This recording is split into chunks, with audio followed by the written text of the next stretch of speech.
হুজুর মুহাম্মদ সাল্লাল্লাহু আলাইহি সাল্লামকে বিশ্বের রহমত কেন বলা হয়? আল্লাহ রাসূল যখন মেরাজে গেলেন, তখন আল্লাহ পাক তাকে বললেন, এ হাবিব, আমার জন্য কি এনেছেন?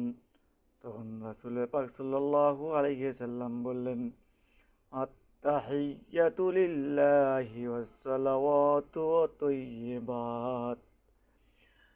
সমস্ত মৌখিক ইবাদত, শারীরিক ইবাদত এবং সমস্ত পবিত্র একমাত্র আল্লাহ তাআলার জন্য। মহান রব্বুল আলামিন খুশি হয়ে তাকে বললেন, আসসালামু আলাইকা আইয়ুহান নবী।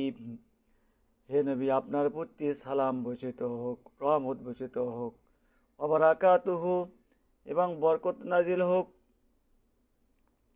রাসূল পাক সাল্লাল্লাহু আলাইহি সাল্লাম বললেন, শুধু তা তো হয় না, আমার ওপর শুধু বরকত রহমত হোক এটা তো আমি চাই না, বরঞ্চ সমগ্র আল্লাহর নেক বান্দাদের প্রতি হোক। আসসালামু আলাইনা ওয়া আলা ইবাদিল্লাহিস সালিহিন।